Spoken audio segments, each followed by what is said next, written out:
I did respect him. I don't respect him anymore because he say I'm not gonna do what they want me to do and this and that. And Stands no chance. But then I watched it the next month. I was like, he actually did way better than I thought he would have did. But people forget Jake Paul, rostered Ohio State rostered, so he's tough. He's not as good boxer as good skill, but he's tough. Jake Paul beat Anthony Joshua. That's insane. That's not real. That's not real in any facet. There was never a chance.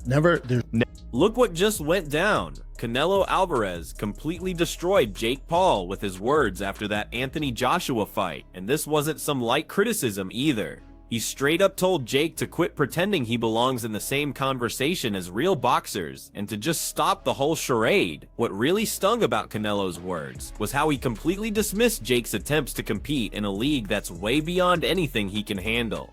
We're looking at the gap between actual championship level boxing and whatever Jake thinks he's doing out there. Canelo wasn't playing around, making it perfectly obvious that Jake needs to stay in his lane instead of trying to mimic fighters who've dedicated everything to this craft since they were kids. The message hit hard, but it was direct. Canelo couldn't have been clearer that Jake's boxing efforts are a joke and he needs to stop acting like something he definitely isn't. No softening the blow, no diplomatic language, just straight facts from one of boxing's absolute legends. everybody make a mistakes, right? But you need to do your best or do what you do, not try to be something else. Just do your best as a person. Sometimes it's enough. Sometimes for people it's not. Dylan White confirmed what everybody already figured out. Jake Paul never had any realistic shot against Anthony Joshua, not even close to a fighting chance.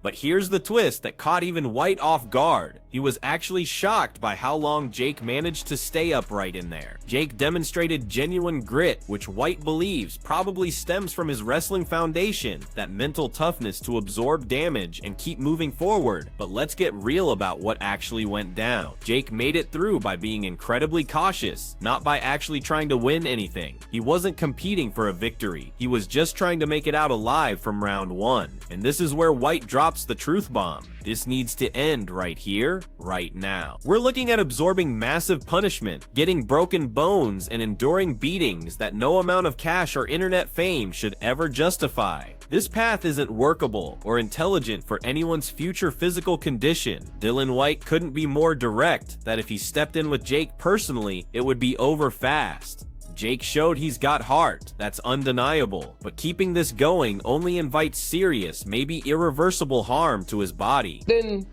I watched it the next month. I was like, he actually did way better than I thought he would have did. But people forget Jake Paul rostered Ohio State rostered, so he's tough. He's not as good boxer as good skill, but he's tough. Wrestling is a very competitive sport in America, and to be our state wrestling level, you have to be they're physically tough and physically strong, So yeah, he was tough. That's why he survived in there. He did what he had to do in there. He got tagged with a few shots, and he did extremely well. AJ did poor. In those situations where the fighter is that negative and had those kind of tactics, he went to ground a few times, etc. I don't think people quite understand it. It doesn't matter who you are, it's quite difficult. People expect AJ within 20 seconds to literally, with the first punch thrown or the first jab thrown, just to knock him out. It's not that easy, is it, when a fighter is kind of going in there to just survive? It's always easier to beat someone that's coming to win than someone that's in there to survive, but they should have known that. They should have known that Jake Paul is never going to come to win.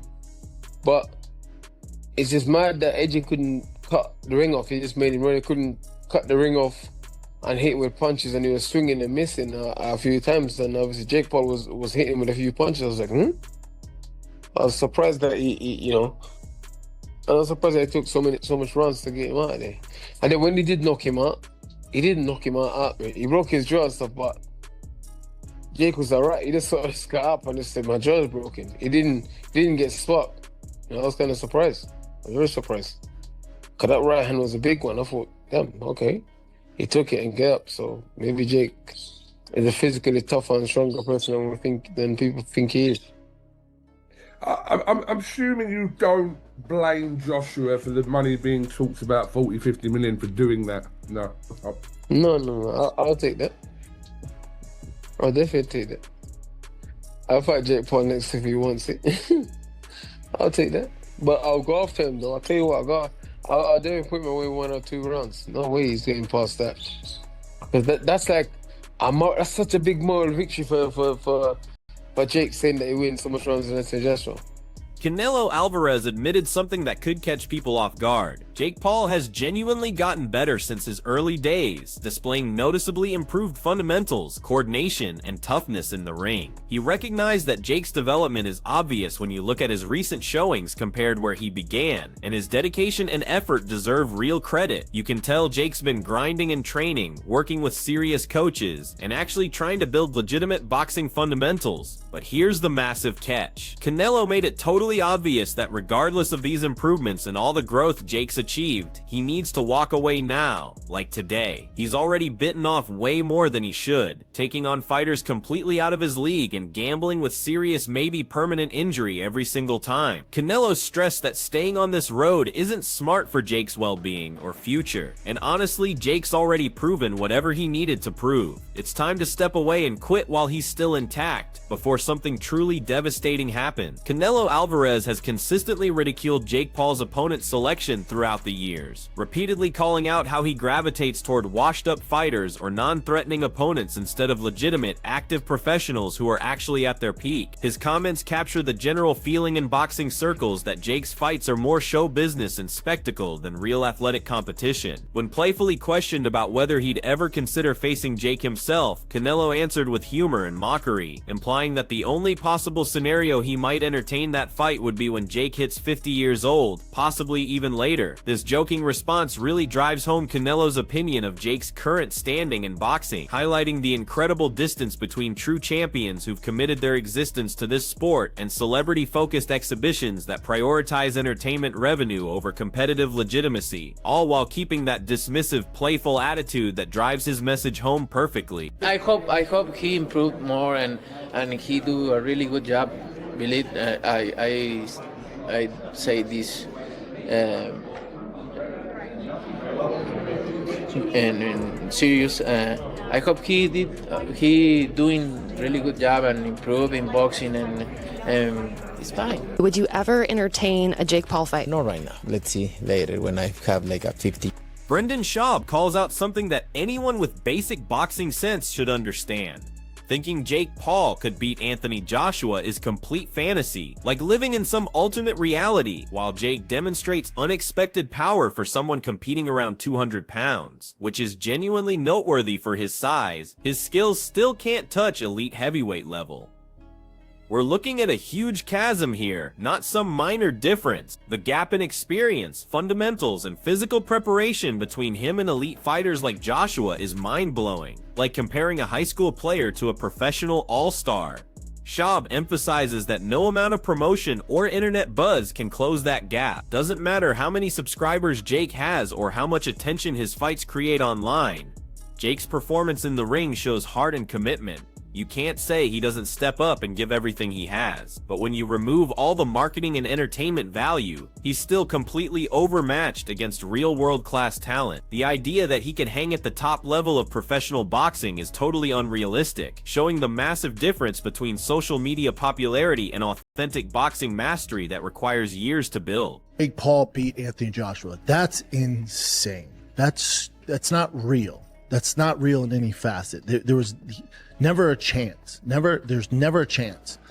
And the Jake Paul fans, and I was getting this a ton from in DMs and comments going, well, everyone has a puncher's chance. That's an uneducated opinion. A puncher's chance, yes. If they're in a bar and Anthony Joshua's there at the pub and Jake Paul were to sneak up behind him and hit him in the back of the head or, in the side or something, maybe, even then, he's a little light in the ass, but maybe that's a puncher's chance.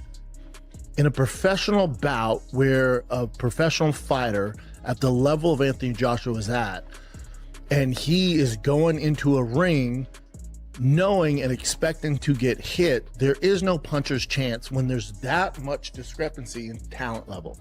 There's not. especially when the size difference. And some of you will say, Jake Paul hits hard. To you, yes, to you. But also, Jake Paul hits hard for a 200-pound man.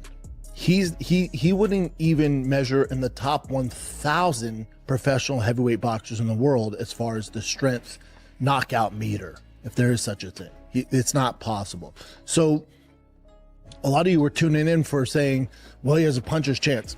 That's not real. That doesn't exist here. And now they could do this, but I don't think it's going to get the same amount of views, but it would set expectations. If when this fight was announced, Jake Paul's team said, hey, we're fighting Anthony Joshua. Who thinks we can last 8 rounds? Who thinks we can go all 8 rounds? Who thinks Jake Paul can go 8 rounds?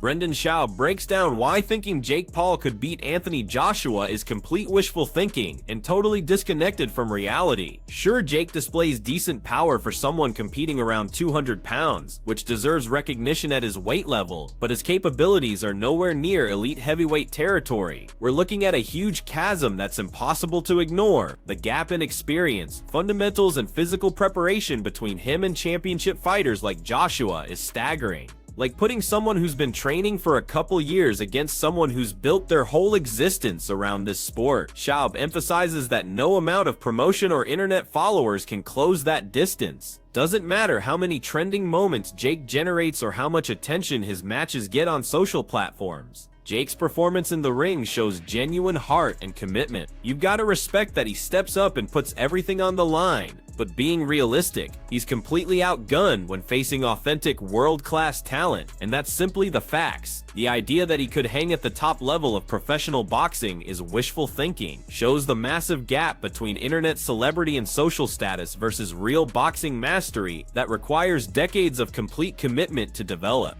Share the ring. Your takeaways from the 6 rounds that we saw, presuming you watched? I was impressed with Jake Paul. I thought that, following on from what we're saying, right? A few years ago, he was on Disney as a kid, acting up, and has decided to become a professional fighter.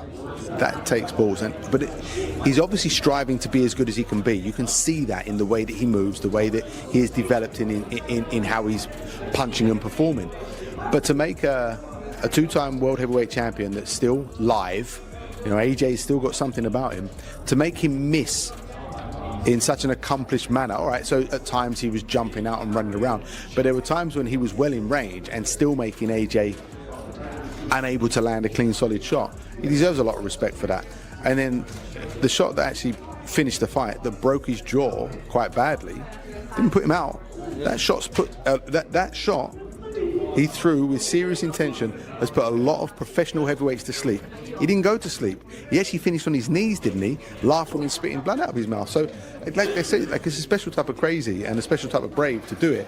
But I actually hats off to him, because he showed that he's developing some accomplished little skills in there to look after himself. The size difference is always going to fatigue him.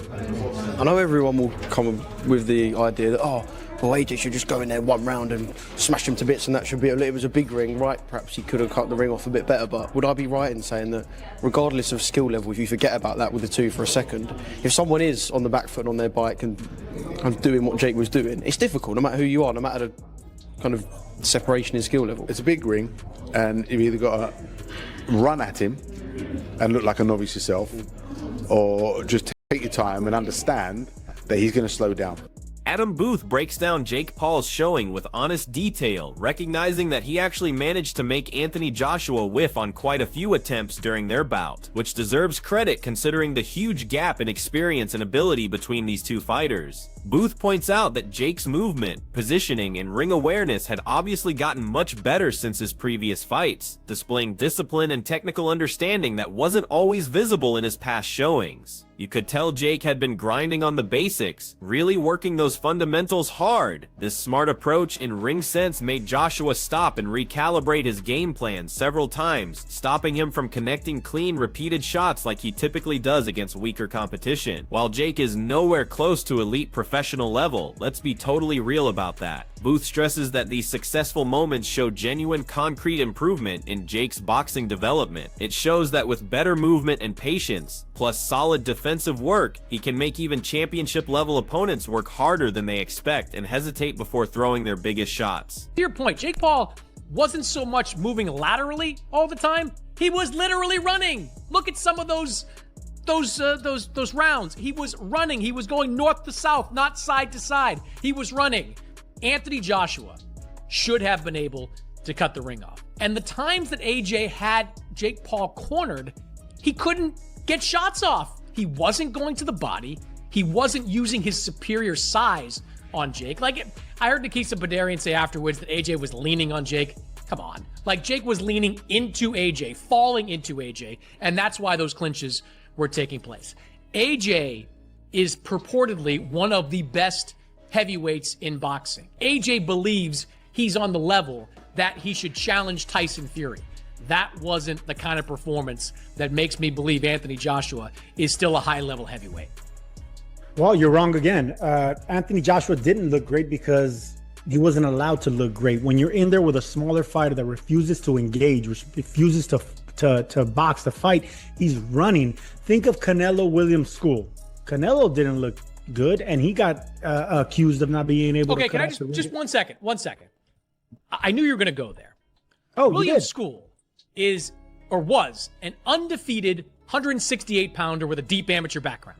Jake Paul is a guy who lost to Tommy Fury with no amateur background. So don't compare the two. Don't compare Williams' school to Jake Paul. It's not the same thing. No, but I can compare a man running for his life and another man running for his life. These guys didn't want to engage. They didn't want to try to win. Now, I told you, Jake Paul was going to look for one shot. That's the overhand right. And once he misses that, he's going to realize he's in for a long night and a painful one.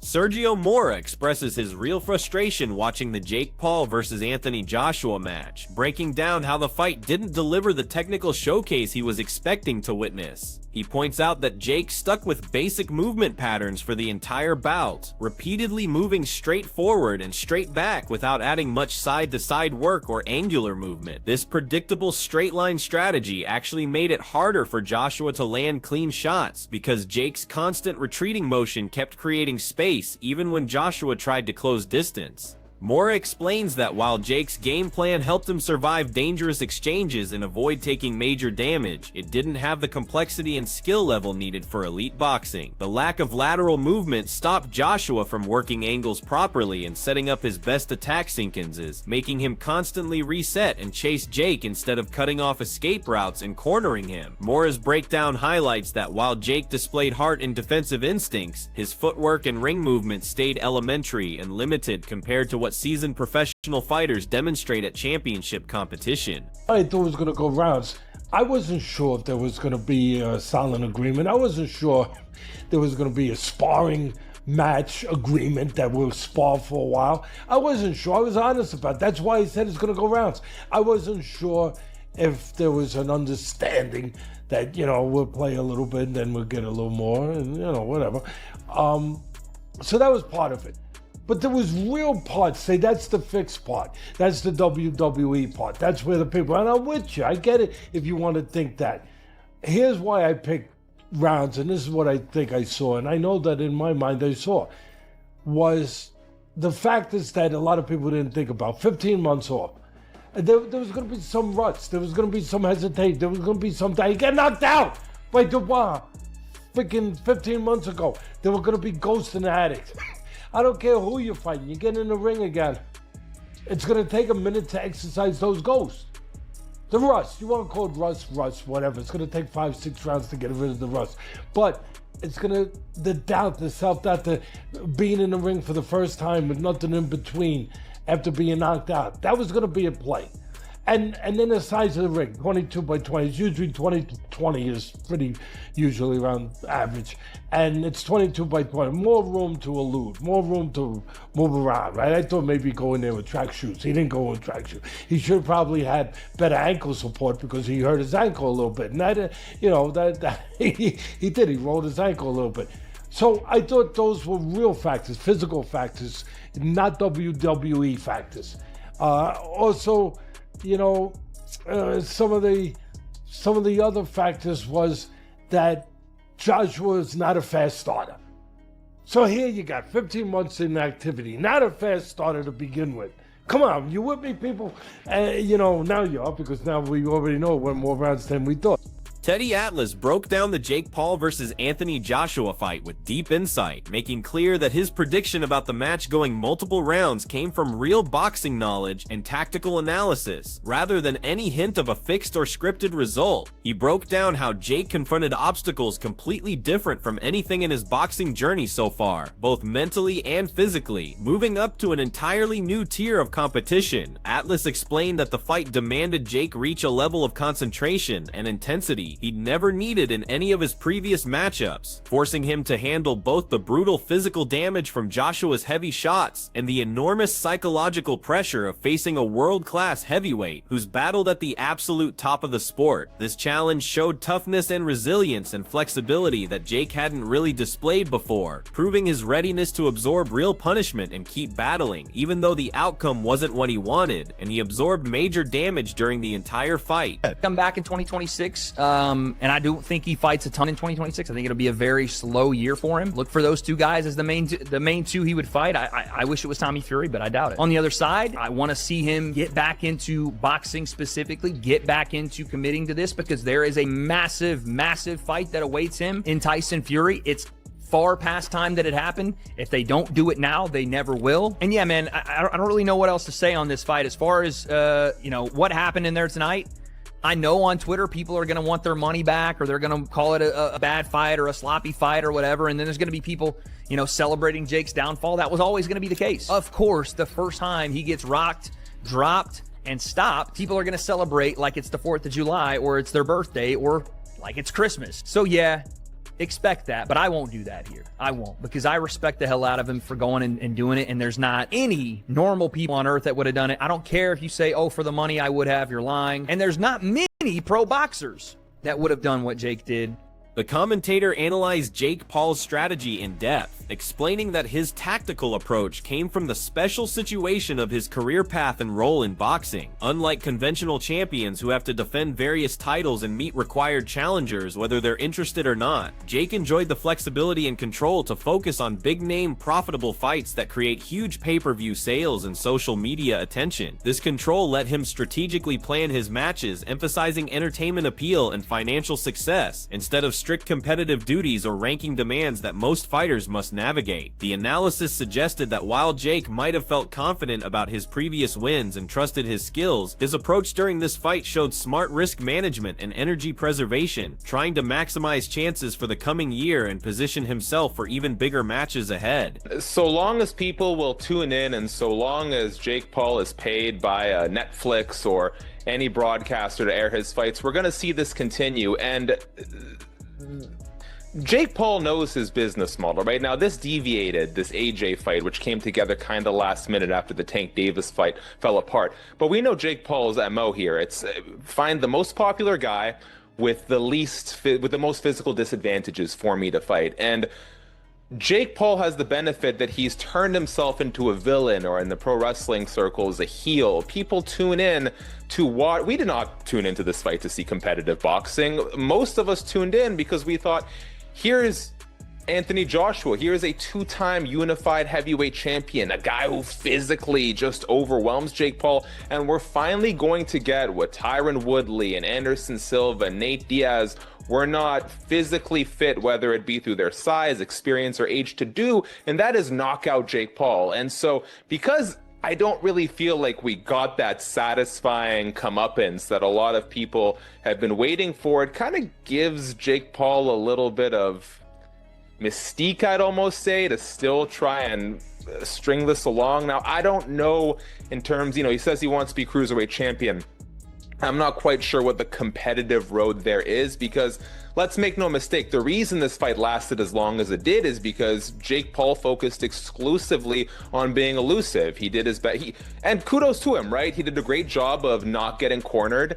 He was always on the gas until the gas sort of fell out from underneath him. And so I don't quite know, short of leveraging his popularity, how he's going to get to that title shot if he's not actually going to fight, like really fight an elite boxer. But if he's looking to make money, there's the KSI fight out there, there's the Tommy Fury rematch. There is ways for Jake Paul to sustain what he's doing. Boxing analysts Brian Campbell and Shaquille Majuri broke down Jake's defensive game plan as crucial to his showing during the fight. Analyzing how he handled facing such a threatening opponent, they highlighted how he depended heavily on movement and mobility, constantly staying light on his feet and preventing himself from getting stuck against the ropes, where Joshua could unleash his crushing power combinations. This strategy helped him last longer than most experts and viewers predicted, sometimes frustrating Joshua and showing tactical smarts and ring awareness that revealed genuine growth from his previous bouts. But despite these clever tactics and his success at making Joshua miss consistently, the fight concluded with Jake taking a major and dangerous hit that nobody wanted to witness. Medical reports verified that he suffered a fractured jaw during the contest, which is an incredibly painful and serious injury that highlights the genuine risks of competing against elite-level opposition and the brutal physical cost that these high-pressure fights can inflict on a fighter, particularly someone who's still fairly fresh to professional boxing. For those of you that thought that the Anthony Joshua-Jake Paul fight was going to be rigged, these x-rays definitely tell a different story. So on December 19th of 2025, as I'm sure most of you are probably aware, Jake Paul fought the two-time unified heavyweight champion Anthony Joshua at the Cassia Center in Miami, Florida, which was streamed exclusively on Netflix as part of a major boxing event that was promoted by Paul's most valuable promotions. The ending result was Anthony Joshua won by knockout in the 6th round after Jake Paul was knocked down 4 times in total, twice in the 5th round and twice in the 6th round. Anthony Joshua landed 48 punches on Jake Paul compared to Jake Paul landing about 16 on Anthony Joshua. And this is the second professional loss of Jake Paul's fighting career, dropping his record down to 12-2. Now, Jake Paul ended up suffering a double broken jaw during the fight and was taken to the hospital afterward, skipping the post-fight press conference, probably because he probably couldn't talk. But in his in-ring interview, he said, "That was crazy. I had a blast. I think my jaw is broke." Anyway, as far as his professional fighting career is concerned, as of December 20th of 2025, he doesn't have any new opponents that have been announced, and it's expected that his jaw injury is going to take 4 to 6 weeks to recover from. Regardless of how you feel about him, that dude fought a 2-time heavyweight champion and survived. And I think we can all agree that regardless of how you feel, that takes some serious intestinal fortitude. So that wraps up today's breakdown. Catch you next time. Bottom line, Jake Paul's fractured jaw is a major injury that needs serious medical attention and complete recovery time, and this cannot be emphasized enough. Considering how severe this kind of damage is, he needs to stay completely away from any more fights right now, and concentrate only on healing and allowing his body to recover completely. This injury shows just how dangerous it is to step in with an elite heavyweight like Anthony Joshua, who carries knockout power in either hand, even though Jake did his best to avoid heavy punches and use smart defensive moves during the fight. The beating he took did major damage to his body and caused significant harm. Jumping back into competition too quickly could cause lasting damage and extend his healing process dramatically, possibly creating problems that could impact him permanently. With weeks, maybe months of rest and medical treatment coming up, putting his health and recovery first is absolutely essential right now. This injury sends a strong message that returning to high-level boxing without complete recovery would be incredibly foolish and risky, and taking the required time away is the safest and wisest choice for his body and whatever his future holds.